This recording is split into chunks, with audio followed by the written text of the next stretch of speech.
The Byte Show is listener-supported at thebyteshow.com.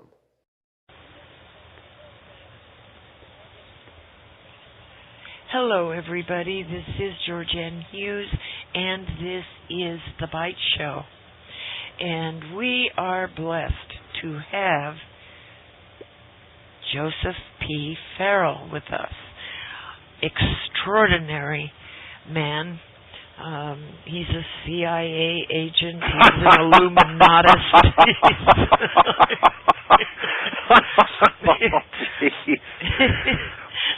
I couldn't help it, Joseph. Oh, and featured character on the Dos Equis beer commercials. Yeah.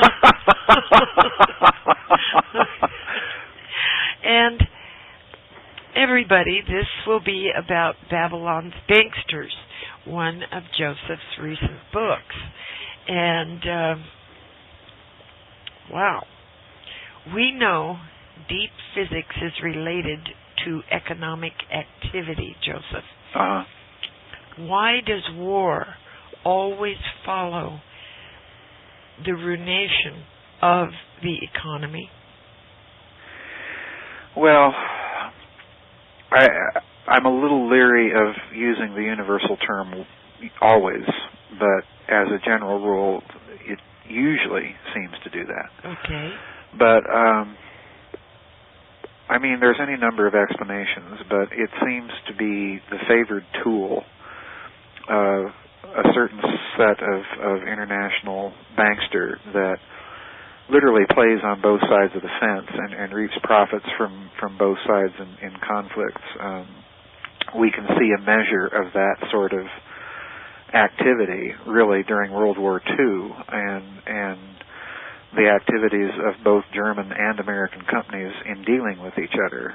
The case of Standard Oil and Ford Motors selling equipment and oil to the Nazis as the war is going on. Yes. It's fairly well known. It's a rather suppressed feature of corporate history in this country.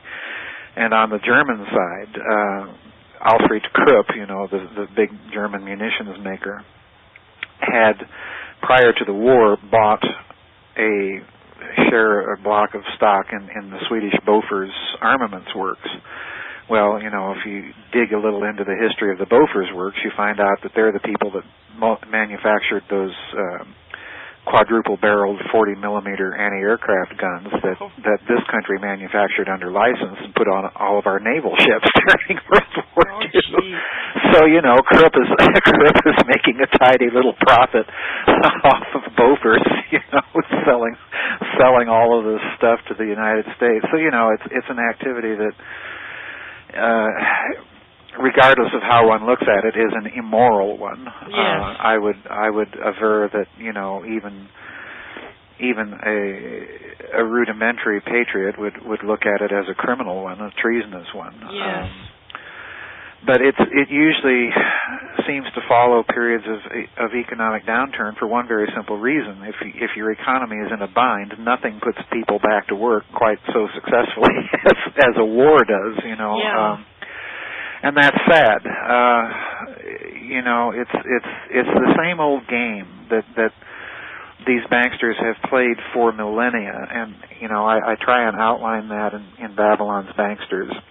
There's nothing new to the game, and they invent all sorts of excuses, to do this. But it's a very old tactic, and the sooner people wake up and realize that these people have nothing to offer humanity other than their own parasitical financial activity, the better we'll all be. Well, it's like even today. Yes. The United States is a war economy. Yes, it is. War on drugs, war on poverty, yeah. war on terrorism, war. You're quite correct. It's not only a war economy. What really bothers me, GeorgeAnn, is it's a war culture. Yes. People have become lobotomized, quite frankly, and accepted this whole political jargon without much critical thought, and Yes. that's what disturbs me. And it's very obvious when you step outside this country and go live in Europe or go live in some other country and look back on this country, you can see very easily the imperialism of the country, and you can see very easily the war mentality, the war culture that surrounds, and that's, I'm not saying that America is unique in that regard, because anytime you get an imperialist power, there is a war culture that accompanies it. It's true of ancient Rome. It was true of the German Empire, the Russian Empire, the British Empire. It's been true of empires since time immemorial that the culture becomes a war culture. But, and it's so easy to pit us against them, no matter who them are. Yes, that's correct. You don't want them to come over here and interfere or blow us up or whatever. You got to take sides, and that smacks of something insidious in itself. Well, the problem, with the current war on terror, in my opinion, there are certainly, don't misunderstand me, there are certainly enemies of this country. There are certainly enemies. Yes, and we're making more every day. And we're manufacturing more every day.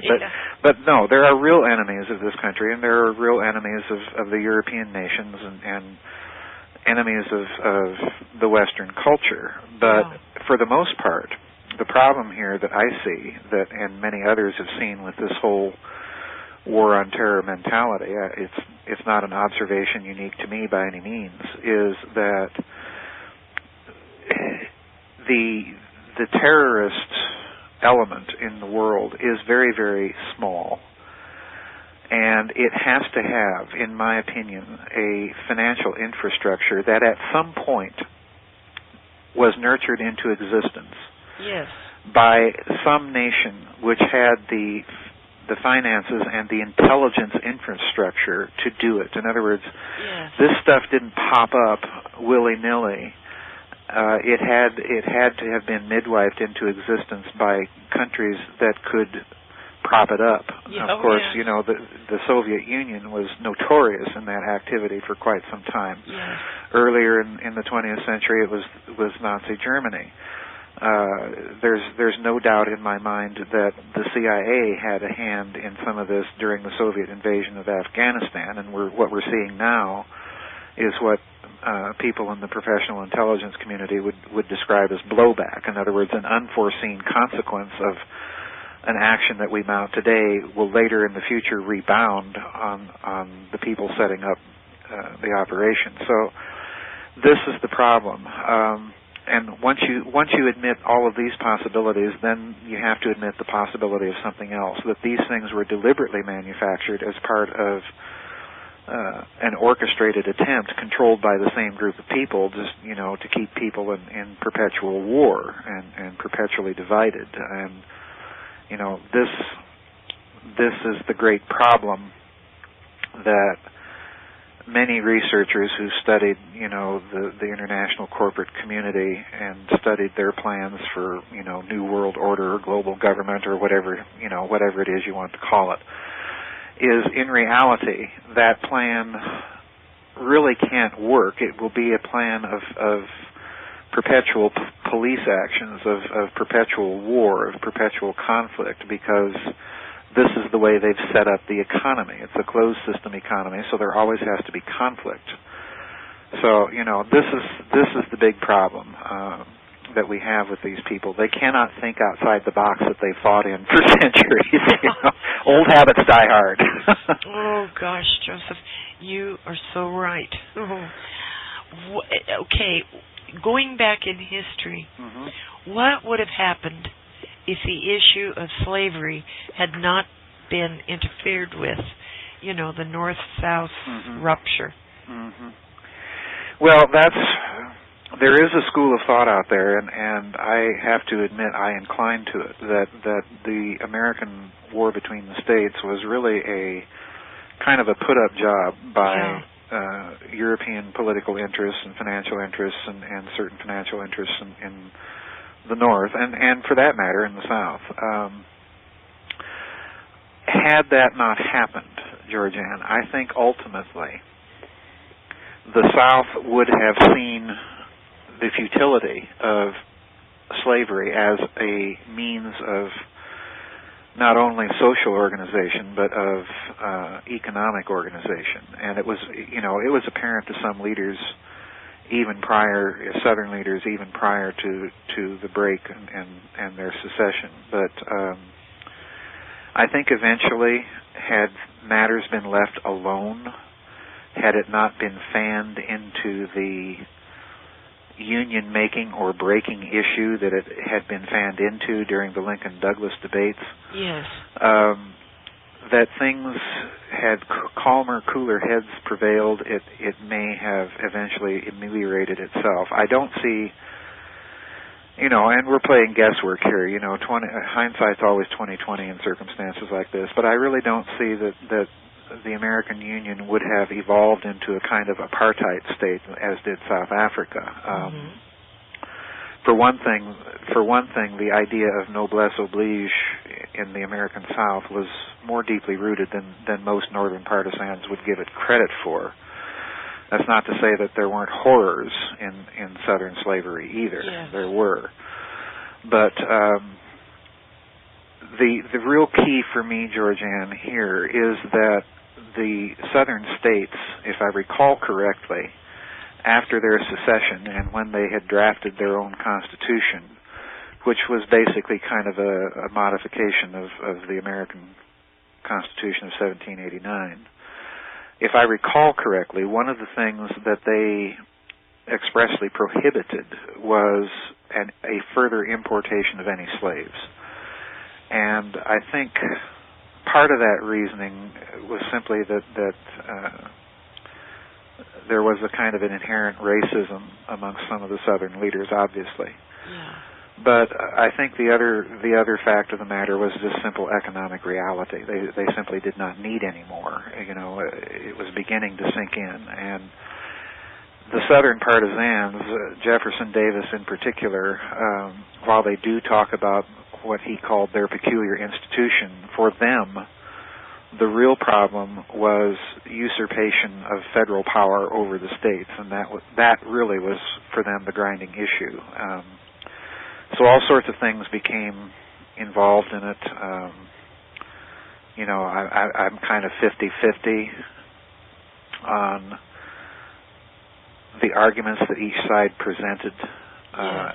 But I do think that ultimately, had the Civil War not occurred, that slavery would have simply had to have been abandoned out of sheer political and economic necessity. You cannot keep a segment of a human population and all the creative genius that it possesses in a position of servitude forever and expect to get anywhere.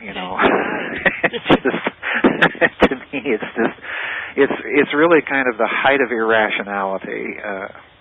The whole institution of slavery. It's the height of irrationality. Well, but we today find ourselves in a position of slavery. There is a debt slavery, and this is what the Banksters have been aiming for. Some of their publications talk quite openly about the wonders of medieval serfdom, Yeah. Which, the last time I looked, the Middle Ages were characterized in some quarters as a dark age, and for entirely legitimate reasons. Yes. So, the problem that these banksters have is their own view of themselves is as demigods, making the tough decisions on behalf of all of humanity, and doing so behind closed doors and security guards carrying submachine guns. Well, if it's really for the good of humanity, then you don't need all of that covert activity. Is my point.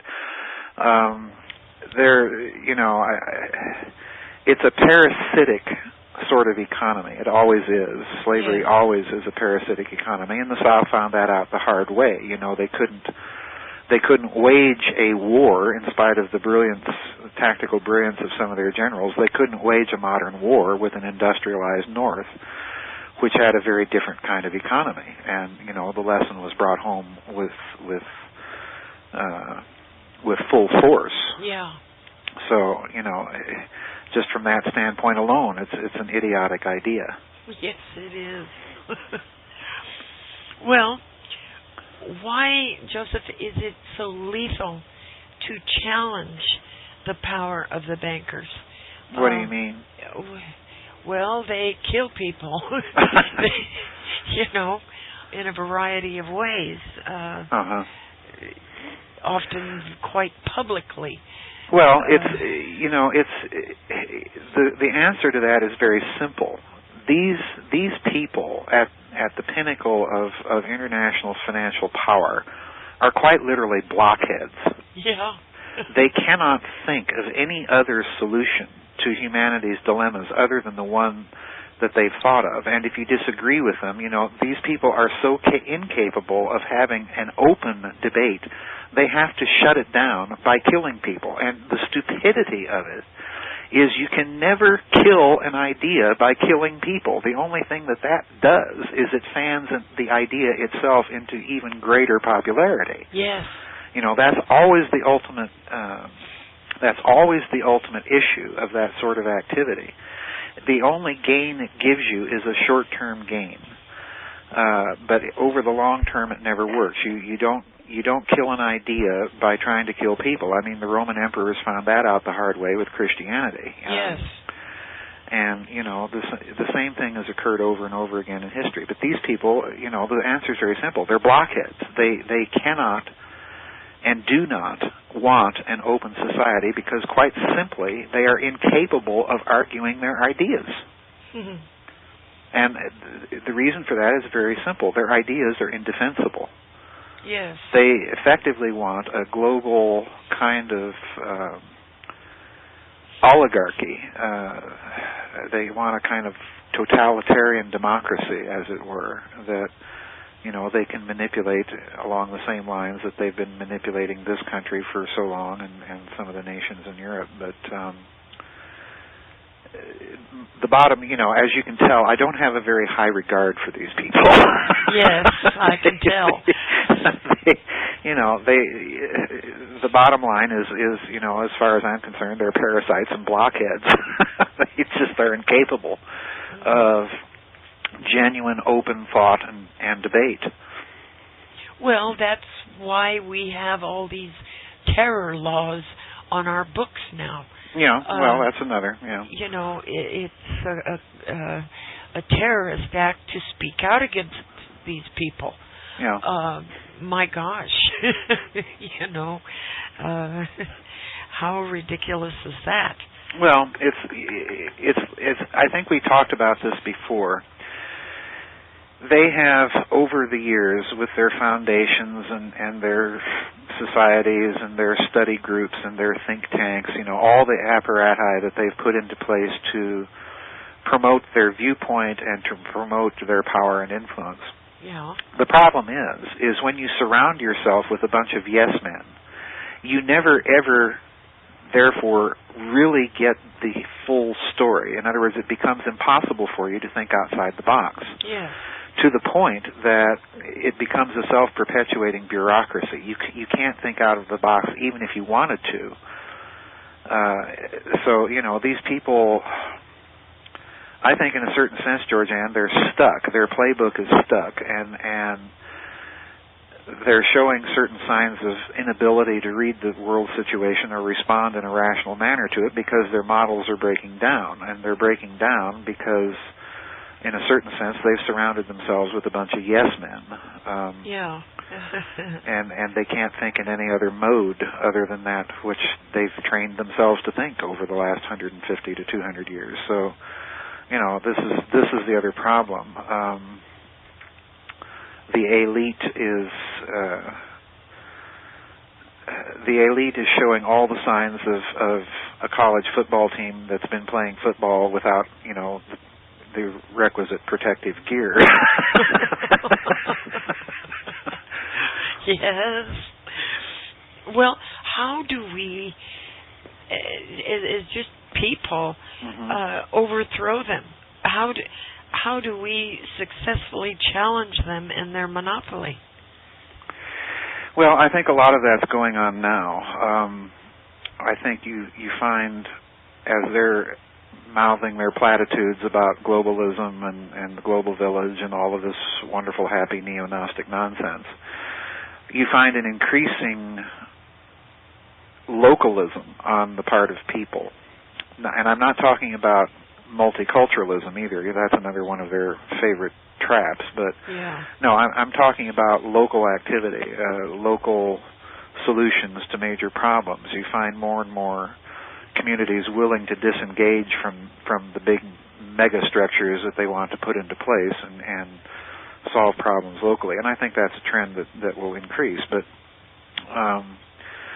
as far as challenging their power, I've said it over and over again, own the culture. Yes. These people have no culture. Culture for them is an affectation. It is not a sincerely or genuinely or creatively held impulse. They do not create. Yes. This is the key to their mentality. They are parasitic. They are not creators. Yeah. So the key to it is very, very simple. It sounds nutty, I know, but the key to it is creativity. Oh.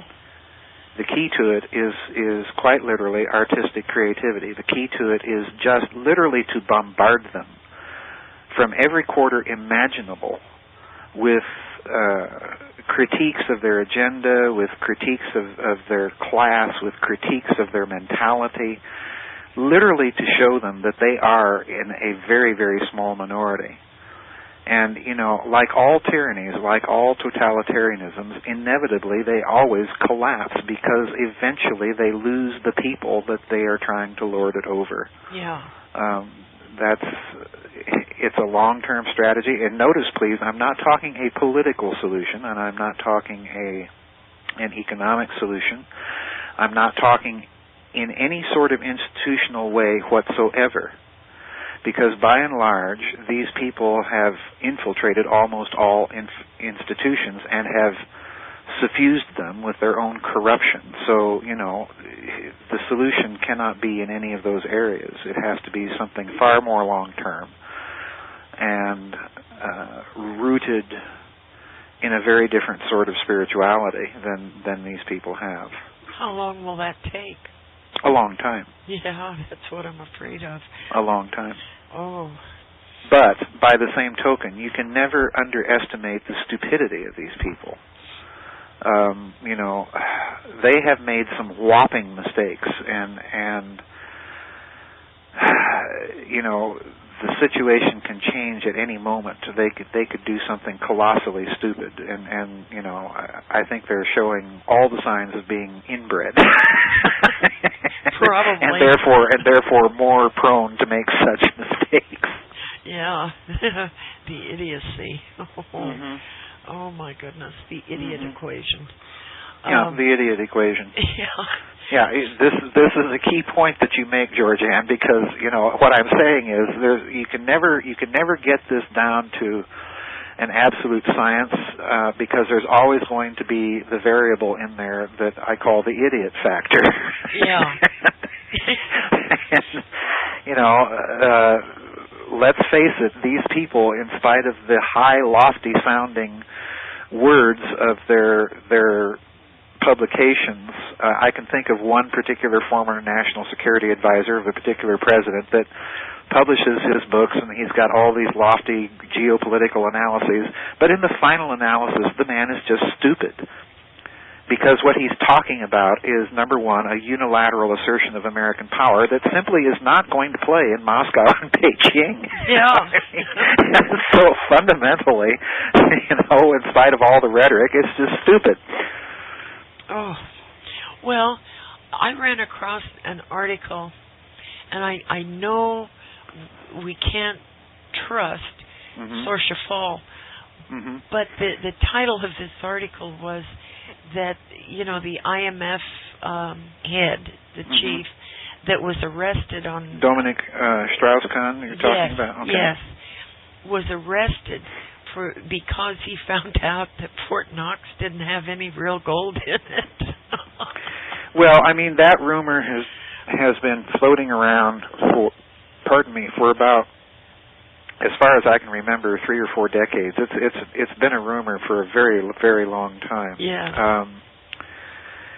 I don't know what to make of it myself, but my point in Babylon's Banksters was even bullion itself isn't really necessary for a stable currency, because the American colonies printed their own currency before the American Revolution. It was not an inflated currency. They were doing quite well. They were prosperous, and it was not bullion-backed. It was just a medium of exchange. Yes. Ancient Sumer, used nothing but clay tablets, which were receipts on the surpluses of the state warehouse for its money, and it worked quite well. It wasn't bullion-backed at all. The only ones that ever really talk about the value of bullion as a backing for currency are, again, the same people that control the bullion, or the same people that control the monetized facsimile of money that we see now, and that's the banksters. Yeah. So, I could care less whether there's bullion in Fort Knox or not, because the real issue is what kind of monetary system do you function under? Do you function under the facsimile of money, where you're using notes issued by private banks that have a monopoly over a nation's currency and are always, therefore, going to be feeding off the debt that they themselves create by dint of some special state charter? Or are you going to have money issued debt-free by the nation itself against its gross domestic product? Yes. That's it. Those are the two philosophies of money. And, there is a booming economy in the world today that's following the latter philosophy of money, and it's called China. Yes. So, wake up, folks. Wake up. Oh. Well, if these bankers, the elite among them, if they can actually engineer and manipulate the physical medium itself, what chance do we have at overthrowing them? Well, these people are, if they have attained that capacity, then the only thing that balances that power is the good old doctrine of MAD, mutually assured destruction. Yes. The interesting thing is that, in my opinion, you have technologies that have been developed by this nation, but also by other nations. The Europeans have access to it, the Russians have access to it, Japan has access to it, and I think probably even Brazil has access to it.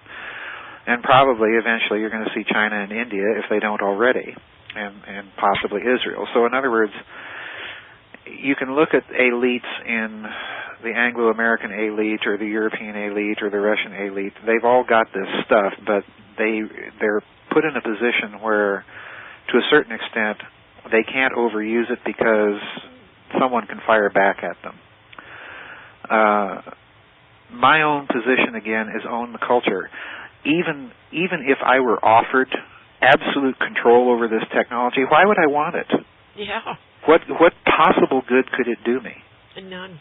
None. It will not secure compassion or love or morality in my own heart. That's right. And that is the important issue and object of human life. And, the problem is I really truly pity these people in pursuit of wealth and power, because in a certain sense they are people without hearts. They're not fully human. Yeah. And that's why I've been urging people, if you're the praying sort, pray for these people that they will have a change of heart. Yes. Because, they've been quite literally chasing after, the almighty dollar or pound sterling or Deutschmark, what have you. And that ultimately is empty. it ultimately is empty. That's why these people have no culture. My goodness. That's why they sponsor ugly art. Yeah. Because that's what they see in themselves. Yeah, like the one here a few years ago of the crucifix in a jar of urine. In a jar, so what? Number one, that's not art, in my opinion, for any number of reasons. It's just offensive, Yeah. But that's something that they would sponsor. Well, that's my point. The ugliness of these people is mirrored. The lack of humanity, the lack of tolerance, the lack of real insight into the nature of beauty is beyond these people, because they don't have it. They have to buy it, and anytime you have to buy it becomes an ersatz product. It becomes a substitute for the real thing. Yes. That's why our music is so decayed. I don't even refer to half of what goes on now as music. It's not good popular music. It's not lofty art. It's just bad all the way. Yeah. It's just bad all the way around. Noise. Yes, basically. Basically. Oh my gosh. Well, creating ledger credit entries out of thin air. Yes. The fact that the public believes in this system makes it happen. Yeah. It's a form of alchemy. That's precisely the point. Yes. This whole system is founded ultimately on a magical act. And the act is that you believe these people. Yeah. And the ultimate issue of any system like that has always inevitably been the complete and total debasement of the so-called currency and a distancing of the people, the very few at the top, that have increasing wealth at the expense of an ever-diminishing middle class. This is the lesson of economic history over and over and over and over again. Yes. And when these banksters get to the point that they're exposed in one area of the world, then they move to another and play the same old game.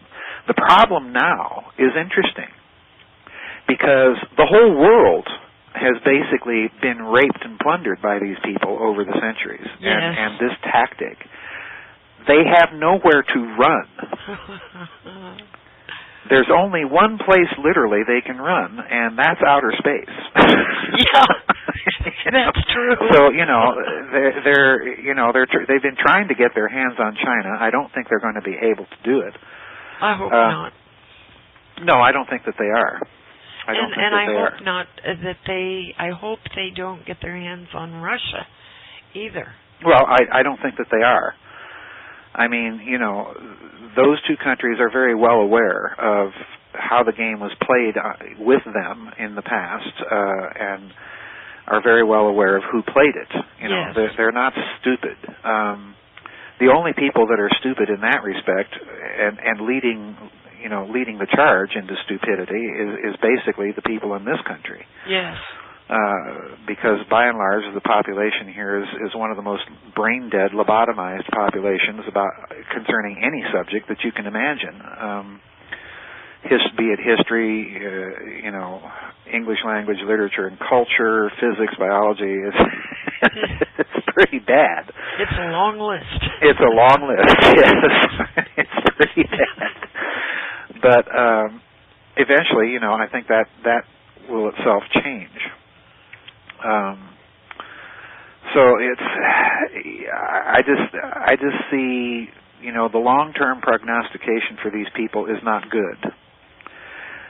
If they succeed in imposing their totalitarian agenda, it won't last. Well, Joseph, how about you do what we tell you to, or we will bring tornadoes, or we'll have straight line winds of 200 or 300 miles an hour, or a gigantic earthquake. Mm-hmm. I mean... Well, the problem with that is, again, you'd better pick targets that don't have access to the same technology. Yeah. That's the problem. Now, I do think that a certain amount of what's going on now, or I inclined to the view that a certain amount of what's going on now is perhaps engineered, that we're witnessing some of this tit-for-tat behind the scenes. Mm-hmm. As I said in another interview that we did, Mother Nature provides perfect plausible deniability. Mm-hmm. That was the statement of our good late friend Jerry Smith. And he's right. If you create these types of technologies and have the technology to manipulate earthquakes or weather, it gives you perfect plausible deniability. The trouble is there are other people that have this stuff too. Yes. So, it could be that we're looking at some sort of factional infighting, and I go back to what I've said many, many times in interviews with you, and that is my opinion that this is what we are seeing. We're witnessing not so much the fulfillment of their glorious New World Order as the breakdown of it. And it's, the old adage that the closer you get to a finish line like that, the more human nature will assert itself. Yeah. And once it starts to assert itself, then, you have a bunch of elites, a bunch of factions, all clamoring to be the ones that are in the dominant position. So, they just, I think that we're watching a little bit of a crack up in their grand, glorious scheme. Well, it is certainly filled with gratuitous murder and destruction of property. Well, these people,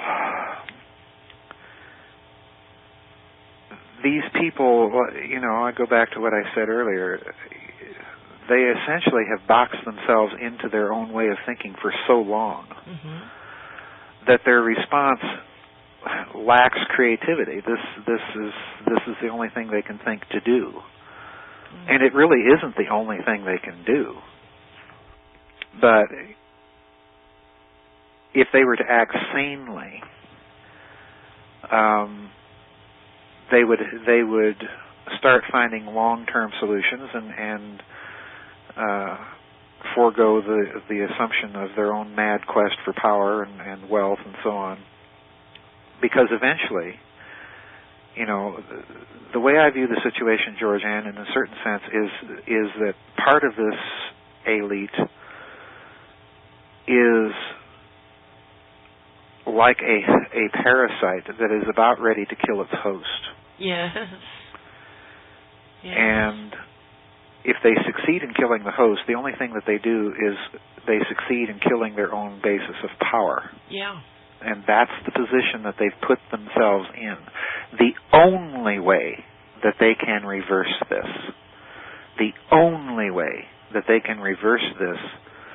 is the insane approach of another war, or the sane approach of sharing power and lifting humanity up to a new age of and using that term very differently now, to a new age of creative thinking and thought and problem solving and so on and so forth.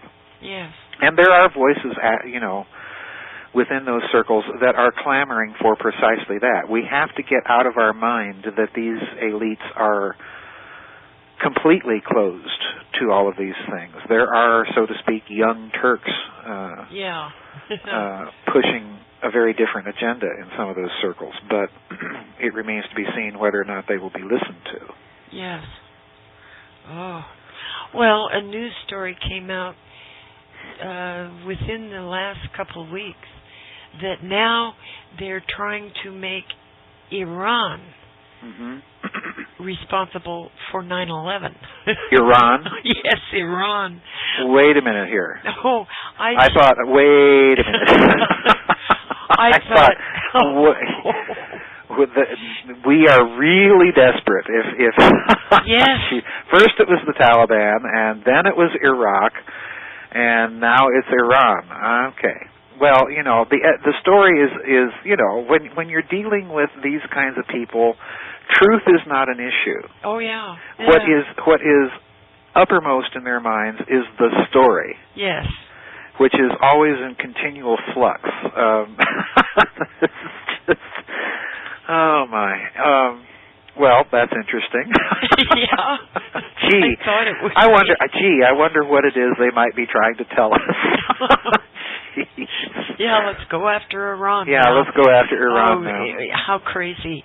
And they're trying, it seems, to the best of their ability to fulfill the biblical Armageddon agenda. Well, number one, we have to understand that the biblical Armageddon agenda that all of these fundamentalist, evangelical, homegrown American Bible-thumping Protestants think is the biblical agenda is itself a creation of this elite. Yes. And I hope eventually to be able to write a book on that subject. Oh, I can't wait. The people that have been these people are deluded, and they are helping in the delusion. That's all I can say. And I've said it before, get your noses out of that book and start to think, people. Yes. Yeah, they may be trying to manipulate that for the lobotomized American Bible-thumping audience. Mm-hmm. But the other problem that they have is, if you're going to play the apocalypse game, if you're going to try and do this, then you have to fulfill Orthodox Jewish expectations about the end times. You have to fulfill Muslim expectations about the end times. Yes. You've got a pretty tall order here. It's pretty complicated. It's pretty complicated, yes.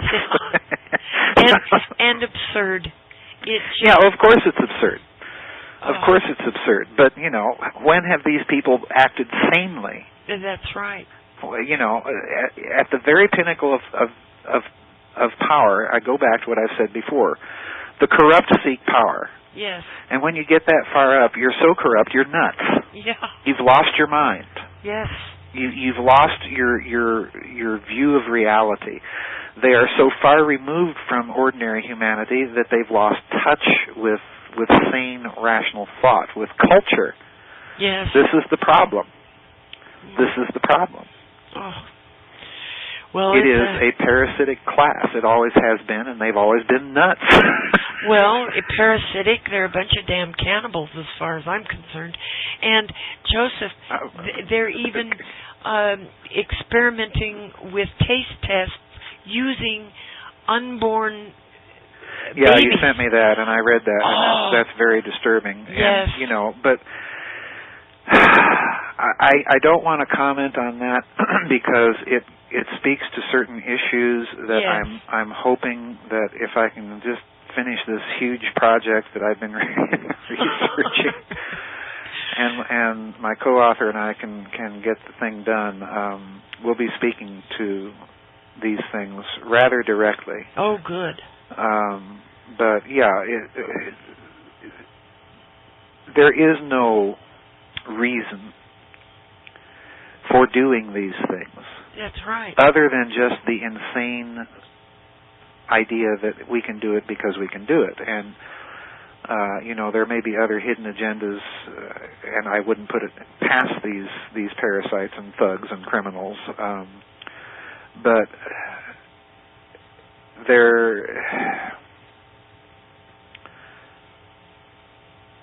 what they're doing is following a very closely, in my opinion, a closely held agenda, and I just don't want to get into the details of that right now. Okay, understood. I'll just anxiously await. So will the listeners. What is the 12 vile vortices? Well, the 12 vials, I mentioned that in Babylon's Banksters. There are areas on the so-called global grid that were tracked or cataloged by the late Ivan Sanderson, who was kind of a very popular investigator of Fortean phenomena back in 1960s and 70s, and people may remember him because he was actually on the Tonight Show many times with Johnny Carson, because he was a zoologist as well, and he would bring in various exotic animals and get typically Carson-esque reaction. Yes. But Sanderson was interested in all of these types of phenomena, and he placed a map of the world grid and mapped these vile vortices, as he called them, like the Bermuda Triangle in the Atlantic and the Devil's Triangle in the Pacific, and so on and so forth. There's all sorts of these things, and they tend to straddle the equator in more or less the same latitude, north or south of the equator, all around the globe, and at certain distinct distances from each other. And the map in Babylon's Banksters kind of shows where these are. What are they used for? Well, I don't know that used is a good term. I think... Or what's the purpose? Well, I think that they are possibly... I mean, if the phenomena are real, all right, so always assuming this for the sake of argument, if the phenomena are real, I think they're manifestations of very ill-understood physics, and physics of a hyperdimensional nature. And I kind of try to address this in the book that's coming out, The Grid of the Gods. I think there are aspects of this that are not very well understood because, again, in order to talk about them, you have to think outside of the standard physics model and think in terms of hyperdimensional solids, and I'm thinking in terms of the classic Platonic sense here, as they rotate or gate energy into three dimensions. And I think that's possibly what you're looking at with these vile vortices, if indeed all the phenomena that are reported or associated with them are indeed correct. I'm one of those that happens or inclines to the view that something odd is going on in these places, and conventional science merely wants to bury its head and say, well, this is all illusion of reporting and so on and so forth. I don't think that's the case. Well, it's sure interesting. Yes. And everybody, it's on page 247 in Babylon's Banksters. Okay. Interviewing from the book tonight. Yeah. Well, you've got a picture of it. Yeah, there. yeah. And it's on page 247. Well, Joseph, this parasitic class, they truly are cannibals. They make slaves out of the whole human race. It is horrific. Well, it is, and if you total up the mentality and the projects and so on that people in this goofy corporatized system that they're really up to, it is a species of insanity. It is a species of irrationality. They have so foregone any belief in anything transcendent and anything connected with real genuine love or compassion that they've put themselves quite beyond the pale of ordinary humans. And that's been by their deliberate choice and design. The problem is, again, for them, that in the process of doing this, they're killing the host. Yeah. And, that is a classic mark of irrationality. It's a classic mark of insanity. Well, like this insanity of Obamacare.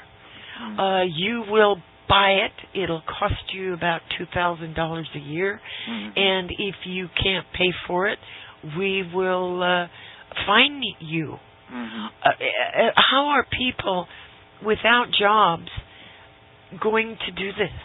Well, they're not. They're not. they're not. Again, it is insanity, but it's a kind of calculated insanity because what they're trying to do is quite literally force a segment of the population. Myself, Me too. would be in this because I'm very poor. Yes.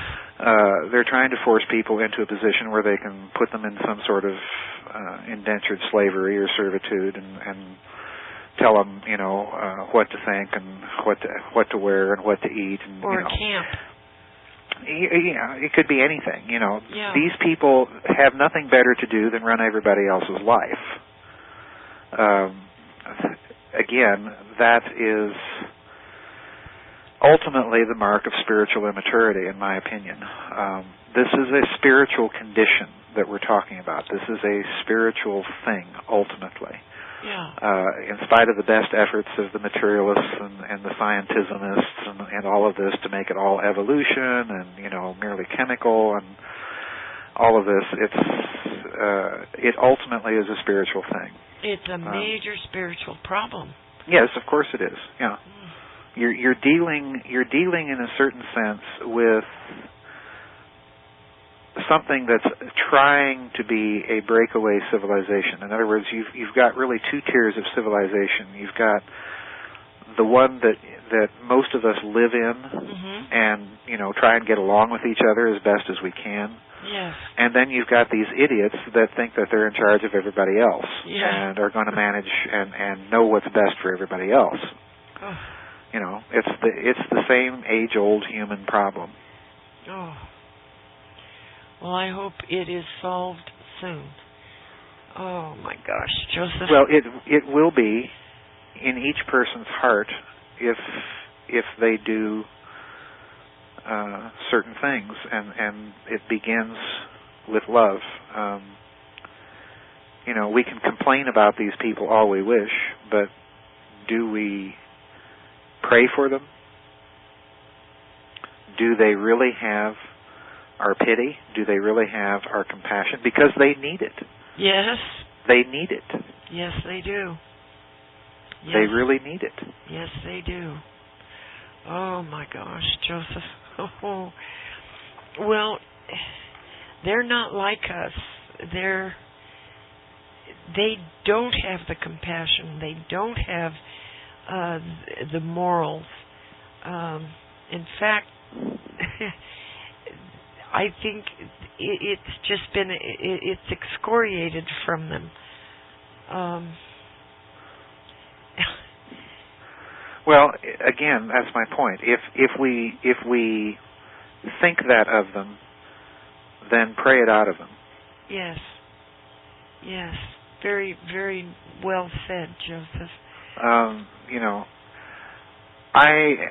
In my time in England, I had opportunity to meet members of some very well-known families, let's put it that way.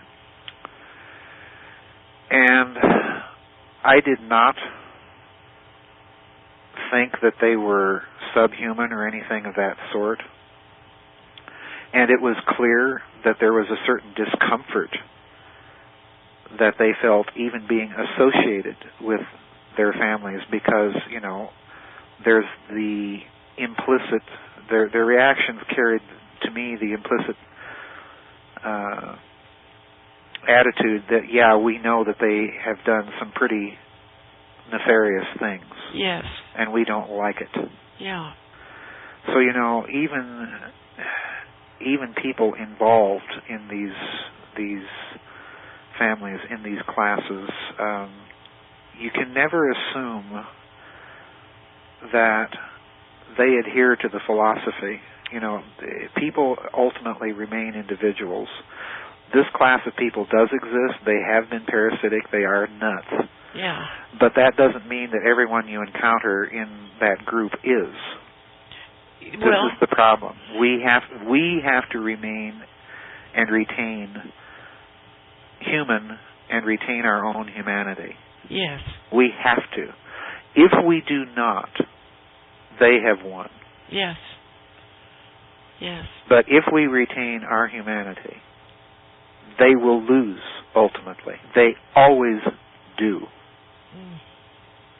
You cannot legislate, you cannot, at the point of a gun, you cannot with HARP, you cannot with every camera on every stoplight, you cannot get out of existence the fact that the human heart wants to be free. Yes. You cannot get around this fundamental fact. Well, they've just finished testing some kind of an apparatus that determines if you have bad thoughts. Well, this doesn't shock me. They're trying everything they can. Yes.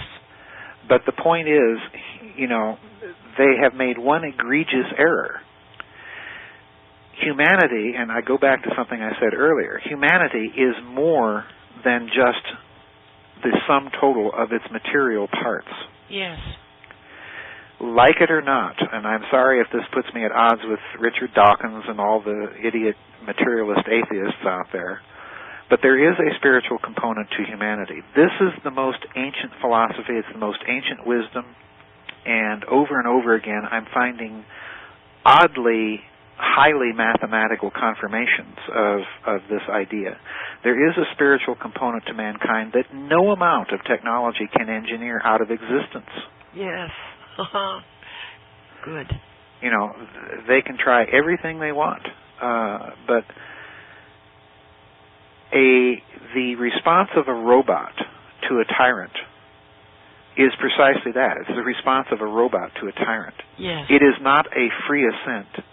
And ultimately, the mentality of anyone that wants that kind of power over other human beings, it's in my opinion, it's kind of a human version of the Lucifer myth, because what you're really wanting is adoration. What you're really wanting is worship. Yeah. And that has to be freely given. Yes. That has to be freely given. This is the problem with tyrants. They demand it, and eventually they lose it. Yeah. And have to command it by some sort of technological means. Well, when you have to do it by technological means, you've already lost. You've already lost the very people that you want this from. And technological infrastructures are notoriously fragile. If you lose that technological infrastructure, and all of a sudden your slaves wake up and find out, oh, I've been worshiping a tyrant. Yeah.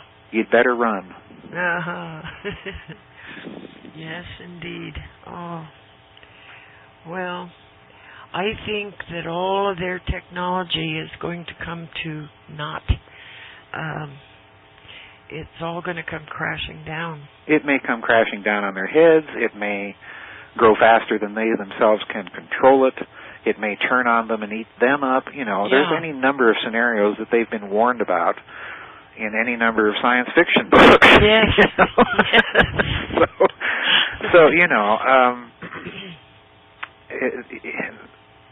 You, in my opinion, cannot have this kind of technological advancement without a commensurate spiritual advancement, and that's the problem here. There is no spiritual advancement. There is no corresponding spiritual maturity in compassion. That's the problem. Yeah. Well, this technology that I mentioned, evidently it detects certain parts of the brain that light up. Sure. If you have terroristic thoughts or bad thoughts, and then they nail you. Yeah. Good grief, if somebody used that on me, I would definitely have bad thoughts. Well, this has been the goal since Dr. Jose Delgado. He wrote a very famous book, The Physical Control of the Mind, I think was the title. And it was published back in the 1960s. And this is precisely his vision of a utopian society, was the ability to be able to detect aberrant thought forms. And then, with the loving care of a physician, step in and eradicate them, or so to speak, psychically amputate them. Yeah.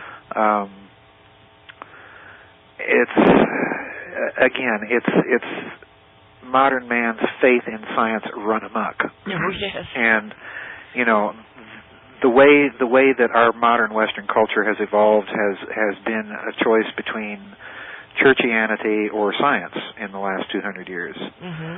And this is in itself, I think, a box into which Western culture has been maneuvered. Uh-huh. So, you know, it's in itself an inadequate box. You know, there's always been more solutions than this either or dialectic. Well, I hope the big dog comes along and pees on that box. I mean, well, thank you for that image. Jeez. Oh. Yes, I can point out a few places I'd like that dog to go to. Yes. Yes.